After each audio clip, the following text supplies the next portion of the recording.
انسان کی ضرورت ہے کھانا پینا، کھائے پیے بغیر انسان زندہ نہیں رہ سکتا، لیکن کھانے پینے میں تقوی شامل حال نہ رہا تو پھر کیا ہوگا؟ انسان حلال اور حرام کی تمیز بھول جائے گا، اور اگر حرام کھا لیا تو لا يدخل الجنت جسد غذی بالحرام، جو جسم حرام غذا سے پلا وہ جنت میں نہیں جائے گا۔ استغفر اللہ۔ ہمسائے کو اذیت دینا، سیدنا ابو ہریرہ رضی اللہ عنہ سے روایت ہے، بیان کرتے ہیں رسول اللہ صلی اللہ علیہ وسلم نے فرمایا، لا يدخل الجنت من لا يأمن جارہ بوائقہ، جس شخص کا ہمسایہ اس کے شر سے محفوظ نہ رہا وہ جنت میں داخل نہیں ہوگا، یعنی اپنے ہمسایوں کو تنگ کرنے والا شخص۔ اس کے علاوہ ایک حدیث میں ہے کہ خوش بختی کی علامات کا ذکر ہے، 4 چیزیں ہیں: نیک بیوی، اچھا ہمسایہ، کھلا گھر اور اچھی سواری۔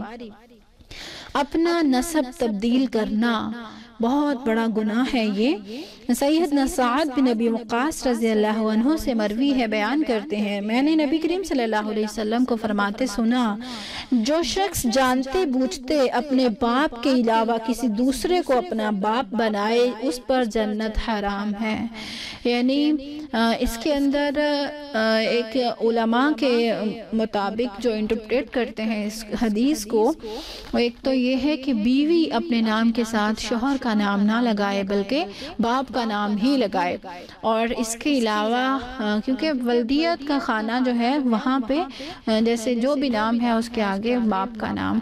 اور اس کے علاوہ ایڈاپشن کے کیسز میں جب کسی کا بچہ لے کر پالا جاتا ہے تو وہاں پر جو ہے وہ بچہ کسی اور کا ہوتا ہے، باپ کوئی اور ہوتا ہے، لیکن کیا کرتے ہیں کہ اس کو کسی اور باپ کے ساتھ، کسی اور شخص کے ساتھ منسوب کر دیا جاتا ہے، اور ساری زندگی یہ سلسلہ یہی چلتا رہتا ہے، یہاں تک کہ ڈاکومنٹیشن میں بھی یہی سارا کچھ ہوتا ہے کہ کسی اور کا نام لکھا جاتا ہے جس نے کفالت کی ہوتی ہے۔ وہ کفیل ضرور ہوتا ہے لیکن اڈاپشن کے کیس میں یہ چیز حرام ہے، یعنی باپ کا نام بدلنا، نسب بدلنا، اس پر جنت حرام ہے۔ لوگوں کا مال ناجائز طریقے پر کھانے والا جنت میں نہیں جائے گا۔ سیدہ خولہ انصاریہ رضی اللہ عنہا کہتی ہیں، بیان کرتی ہیں، میں نے نبی کریم صلی اللہ علیہ وسلم کو فرماتے سنا، کئی لوگ اللہ کے مال پر ناجائز طریقے سے تصرف کرتے ہیں، ان کے لیے قیامت کے دن آگ ہے۔ یعنی جس کسی بھی ناجائز طریقے پر مال کمایا اور کھایا، جیسے یتیموں کا مال ہڑپ لیا، اور جس بھی طریقے سے آپ ناجائز کسی کا کوئی بھی مال کھاتے ہیں، رشوت ہے، چوری ہے، ڈاکہ ہے، سود ہے، تو جس بھی طریقے پر آپ کھاتے ہیں تو وہ کیا ہے؟ حرام ہے۔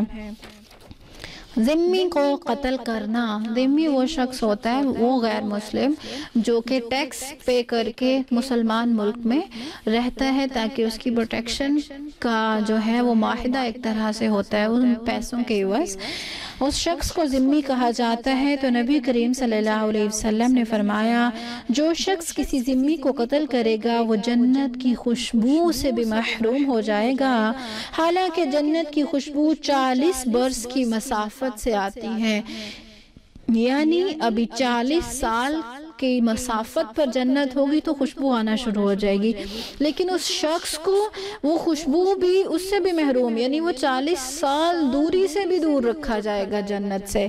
اللہ اکبر کبیرہ۔ قتل ناحق تو ویسے ہی غلط ہے، مسلمان کا حق مارنا، جو شخص جھوٹی قسم کے ذریعے کسی مسلمان کا حق وصول کر لے تو اللہ تعالیٰ اس کے لیے جہنم کی آگ کو واجب اور جنت کو حرام کر دیتے ہیں۔ اللہ اکبر۔ شلوار ٹخنوں سے نیچے رکھنا، مرد حضرات کے لیے یہ حدیث بہت بڑا جو ہے وہ کوسچن مارک ہے، وارننگ ہے، تنبیہ ہے۔ سیدنا ابو ہریرہ اس حدیث کے راوی ہیں، آپ صلی اللہ علیہ وسلم نے فرمایا، ما اسفل من الکعبین من الازار ففی النار، تہبند کا وہ حصہ جو ٹخنوں سے نیچے ہوگا جہنم میں جائے گا۔ تو مرد حضرات کو ہمیشہ اپنی شلوار جو ہے وہ ٹخنوں سے اوپر رکھنی چاہیے۔